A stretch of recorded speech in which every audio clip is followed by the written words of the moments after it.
What is going on, everybody? It is your boy Zary, and before we get into the video, I just want to remind everybody, if you're under level 15 and you want $10 worth of free stuff, go to your settings, go to use promo code, and type in XMG Gifts. You do that, you'll get $10 worth of free stuff. It helps support the channel. So if you're under level 15, make sure you're using that promo code XMG Gift. Enjoy the video. What is going down, my YouTube family? We are back for worst to first. We are going to do 60 through 51, and we're going to jump right into it. If you are unsure of my rankings, make sure you go back and watch the first video in this series, and we'll explain to you everything you need to know. But number 60, Slinger. And Slinger used to be one of my favorite characters, and then he was nerfed beyond belief. And if it isn't for his leadership, which is one of the better ones in the game, I would steer clear of this guy. And I struggled where to put him tremendously. And I was like him, Hera. Slinger's really not that good when you think about it. And we're going to go over that right now. Deals 250 physical damage to an enemy, 50% chance to increase the target's turn meter by 10%. Turn meter manipulation on a basic, 50% shot. I'm okay with that. 370 physical damage and removes 1 buff on a critical hit. He dispels. That's why he's above Hera, at least for me on this list, because he does dispel, but he used to have a mass dispel as long as he crit. Now, I hate his rework. Deals 250 physical damage to all enemies. This attack deals 40% of additional crit damage to enemies with taunt. I don't understand the thought process behind this rework. I just don't get it. I don't get it at all. And then his passive ability gains a damage increase, crit chance increase, and a crit damage increase for 1 turn at the end of his turn. So it can be dispelled before you can go again. He's very selfish. You can only dispel 1 ability. I mean, maybe if they gave him like a T7 to bring back, he could dispel taunt on this move and maybe dispel a chance to dispel somebody else. Like, that's what really made Slinger great, and he just doesn't have it anymore. And you take away that leadership and you wouldn't play the guy. I mean, you put him in the team now simply for his leadership. You don't put him in there because he's going to do damage. You don't put him in there because he can dispel 1, so he's going to do 40% more damage to a taunt. I don't understand that. And Slinger is number 60, and he could probably be lower. And if somebody made the case that I have him too high, I couldn't argue that. Number 59, Syngel. Hear me out on Syngel, right? So I'm thinking Syngel. Where does he fall? I'd take Syngel over Aurelia. I mean, because she's so dependent on everybody else, and Syngel has his problems. Right? Let's get that right out of the way. I mean, Syngel has huge problems. Speed. He's very, very slow. I mean, I got him in a speed potency set at gear 11, and he's 175. Not survivable. 45k. I mean, 2 bald can one-shot him. But he doesn't have any T7s yet. I think they could be super beneficial to this character. I love the ability here. It's only 190 damage, but maybe a T7 here increases the chance for the blind and then the duration of the blind. Here he applies 2 stacks of regenerations to 3 allies with the lowest health. I'd love a T7 to make this all allies. Here, heals all targeted allies by 500%. Heals the targeted ally. This needs to become like an AoE, and then also reply the regeneration. And then on his passive, increases magic damage by 10% for each stack of regeneration. At the end of the turn, if failures on the battlefield, blah, blah, blah. But what I'd like to see here is also like restore shield or health, and then he could be pretty dang usable because his passive, you can start stacking those regenerations up, and his passive gives him a strong amount of magic damage. If small tweaks were made to Syngel to make him more survivable, he doesn't even necessarily have to be that much faster, just more survivable, or a way to have heals not based on regeneration, like a burst heal, or if how many regenerations are on the field, he gets something back from them, he would be really good. But I can't judge on that. Syngel isn't terrible though, because of his passive. I mean, his magic damage right now in his speed potency set is 3127 at gear 11. Plus I'm getting 10% on top of that for each regeneration, so it minimizes his runing options and actually makes him very effective. When I made that regeneration video on that regeneration comp, I actually started to like Syngel way more than I had before, and I just think he didn't deserve to be as low, but he's definitely not more than bottom quarter, but he's top of that bottom quarter. 58 Radash, and this is a character that if I was grading with the synergies included, he could be top 30. With Shadar, he is amazing. I've seen him played at gear 12 in the arena, and I can't get by the guy. Not with my roster. He is really, really powerful when paired with Shadar. Now, he does bring some things without Shadar. He does have that mage tag, so he can be put into that mage composition. He is an order, so he can play well under a Soleus lead. You know, he does have a 75% chance to inflict slow and burning for 2 turns, and a 260 on his basic. Really good, right? Really can't complain about that. And, you know, at 75%, I plug him now into my human team when I fight the dragon, so I can try to get that slow to increase my overall damage. He deals 250 of magic damage to all enemies and inflicts burning upon slowed enemies for 2 turns. He does fit into a burning comp as well. It's pretty funny how well he can play into this, and especially under like a Shadar lead, you're inflicting that slow all the time, but you kind of want to have another slow person with him. This is the move I'm really not a fan of, because it removes all debuffs and inflicts them upon random enemies for the same duration. If he's afflicted by less than 2 debuffs, he removes 1 debuff from each allied demon and inflicts them upon random enemies. So, putting him in a demon comp isn't necessarily bad at all, you know, but what you gotta think here is, if you don't have debuffs, this move means nothing. That I don't like it. I don't like that there's no damage. It's just, this move's gonna sit there until you get debuffs. And so he's kind of like a 2-move player, and I mean, the intention of it is awesome. He does heal himself for 200% of the magic damage, restores 40% turn meter to himself and Shadar. But if you're at full health, you're hid behind a good tank, or your shield's starting to chip away, it does nothing. And then his passive ability increases lifesteal by 5% and 3 speed for every slow enemy. And then Shadar gets the same buffs. So he does bring some things. I mean, he's about 52k health and shield combo for me right now. I got his speed over 200, so that's really not an issue with a speed potency set.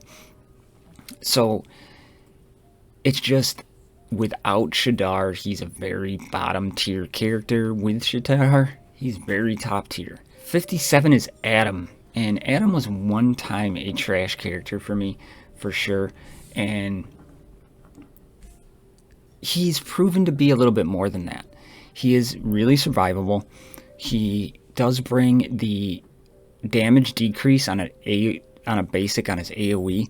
That's something that is huge. I mean, 50% chance, I'll take it. It's on a basic, but the damage is just super low.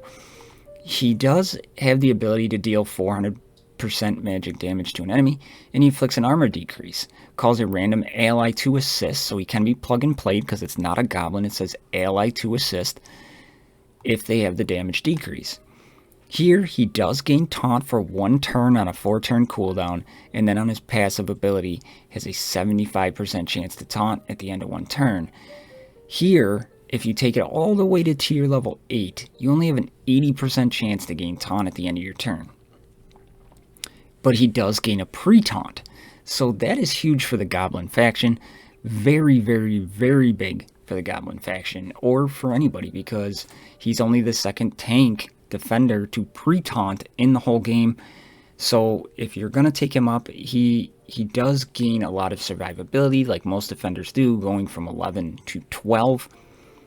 You know, you want him to just be ungodly slow, because when he finally, if you don't have Gore Ram, when he finally does get that taunt, you don't want it to go anywhere.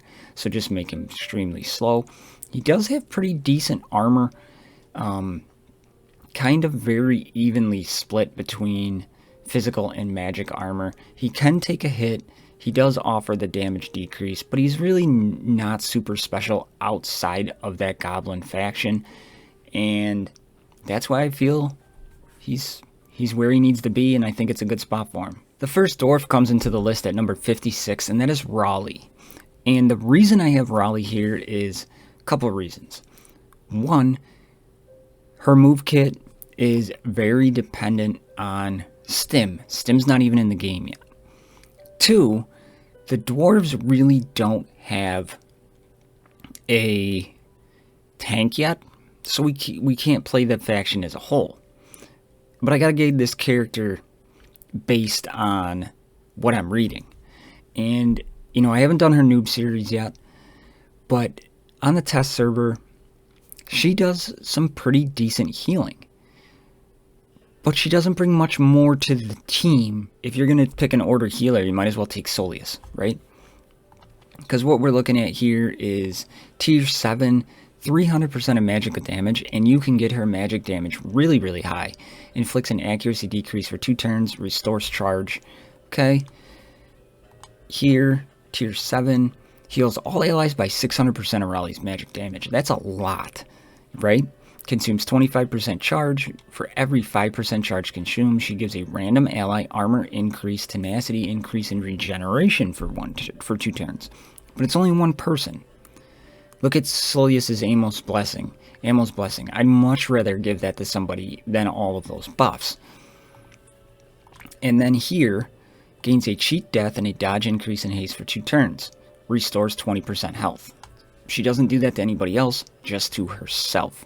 So, and then her passive ability, at the start of the turn, Raleigh gains 5% charge for each allied dwarf, brings down her plug and play by ability, doubles charge gain for allies who are below 50% health. I don't like those caveats where you want someone to almost be dying, so I don't really care for that. So she isn't as plug and play viable outside the dwarf faction. And if you're going to pick an order hero, like I said, you're going to take Solius. 55 is Revol. Now, Revol's leadership actually isn't that bad, so, you know, but I'm not taking that into account. Revol can do okay solo, but he needs people around him. He needs people who can spread that bleed around. He needs other people to benefit him and bring him up. As a character, early mid-game, you're gonna think he's probably the best character you have around, especially for all those people who started when this game launched. Man, you got Revol and you're like, can walk over anybody. But his kit's very dated. 240 physical damage and inflicts bleeding for 2 turns. On a basic, I'll take that. But this, 240 to all enemies, that's just terrible. There should be something more in there. Compared to all these other move kits we're seeing, his kit is just very, very dated. This move is just absolutely amazing. T7, I'd love to see this brought up to like 100%, but that is absolutely amazing. And then deals 20% more damage for each stack of bleeding on enemies. Fantastic. This move needs to get redone. It needs to incorporate the bleed, maybe to spread the bleed around, increase the duration of bleeds. That would be sweet. But if you go with him, he is very slow. So you want to build his physical damage up. And if he's the only one out there putting bleeds, it's not going to be enough. And he's not going to go quick enough to get him out. He is okay survivability-wise. You don't really have to worry about that too much. But he needs the bleeds, and he just doesn't offer enough to get it out there. Maybe they incorporate some kind of counter attack in with his kit. Staying in the Pride faction, at 54 is Keggy. Keggy would be much higher for me if Keggy could take a hit. Keggy can't take a hit. Dies super quick. Speed is an issue with Keggy, but Keggy's move kit makes up for that. Keggy is way, way better with Boris by its side. But at the same time, Keggy can do some things, especially if you have to have a Dragon Slayer. You could put Keggy in there, or a Mage, or a Pride, kind of fill out that team. I love the T7 and T8s, guaranteed to attack twice on a basic. It's only 175 damage, but you're doing it twice. His AoE can actually do some pretty good damage. 240, 75% chance to increase allies' accuracy for 3 turns. I wish this was 2 turns and that was 100%, especially at a T7. Here, restores turn meter, 20% turn meter to himself and 4 allies. So as long as there's not summon minions, you're giving turn meter. Then he gets haste to the whole party as long as there's not summon minions as well. So you're getting turn meter manipulation, you're getting haste, possible double attack on a T7.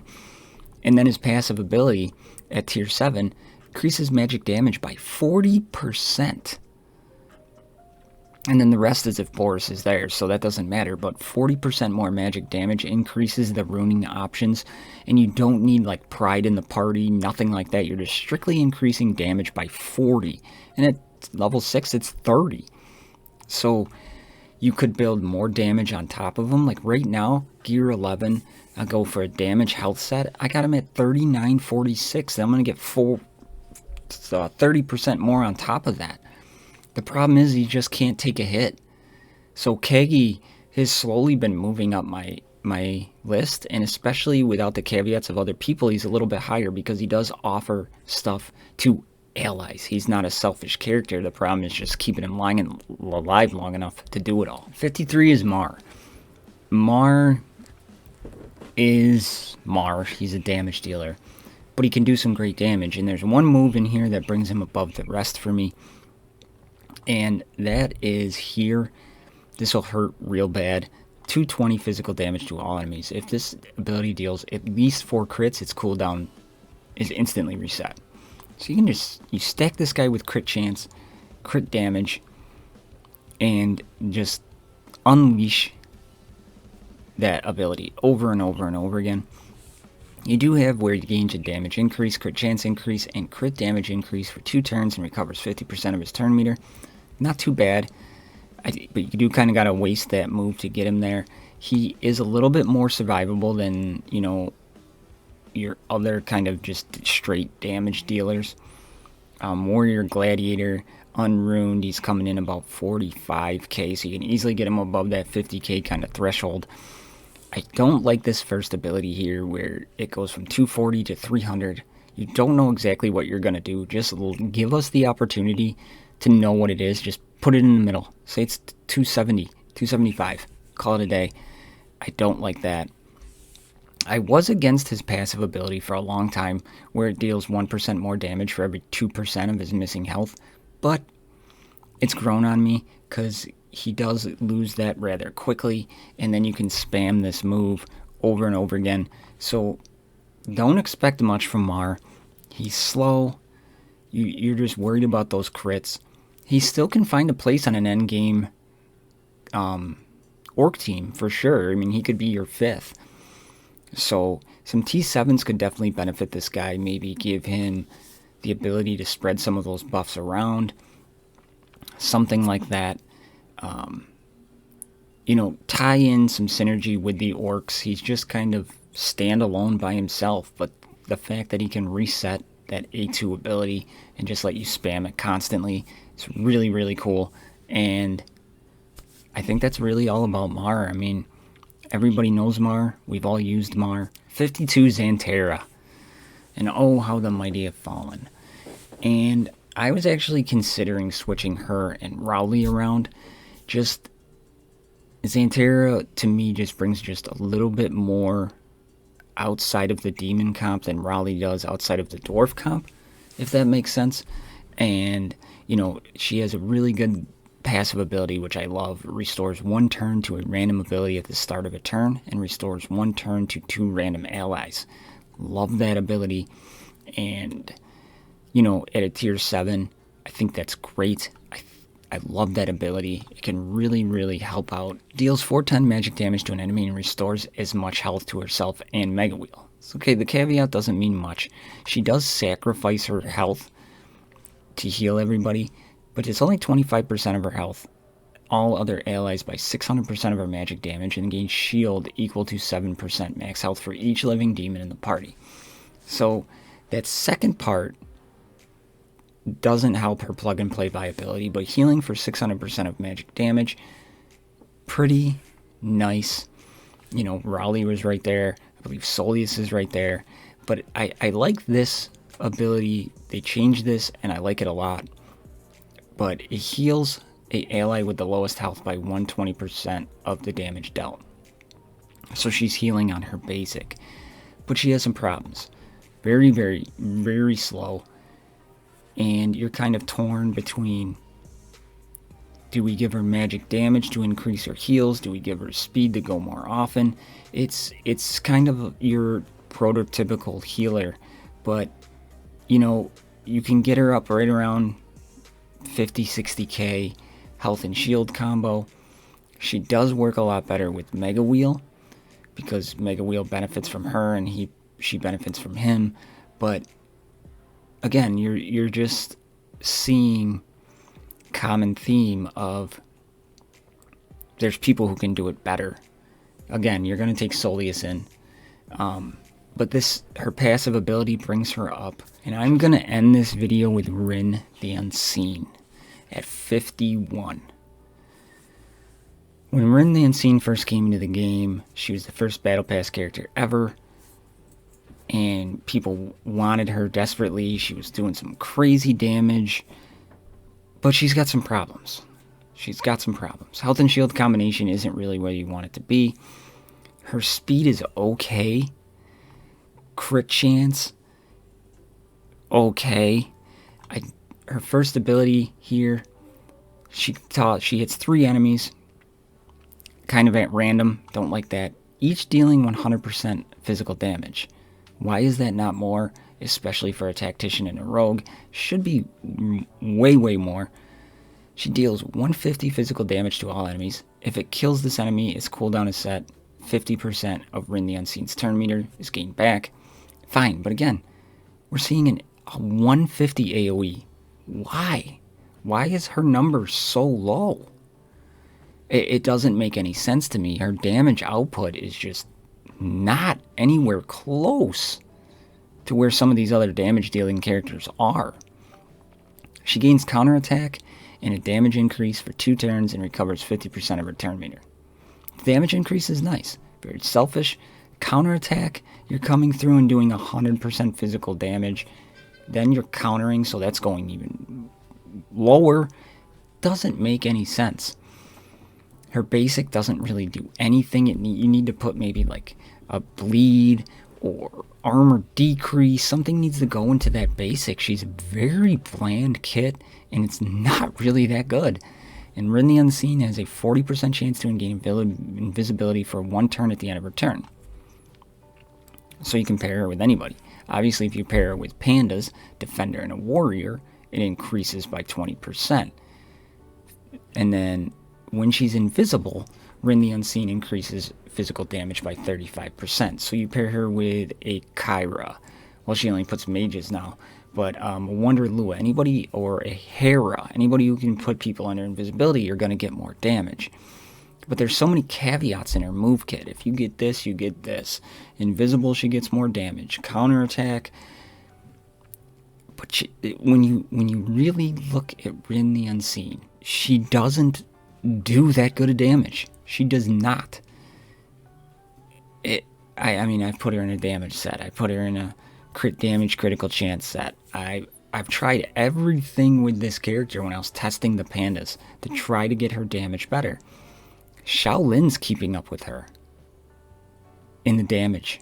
Syngel on a regeneration team does about the same amount of damage on a basic as Rin the Unseen under invisibility.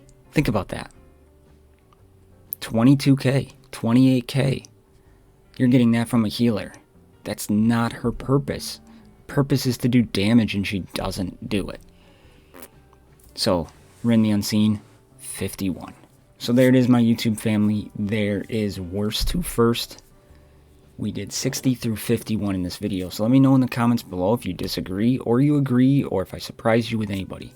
And as always, please make sure you're liking the videos to spread this out. If you are not subscribed to the channel, consider hitting that subscribe button. You can always unsubscribe later. And for all my XMG family members out there, you know I love you. I'll see you in the next one. I'm out.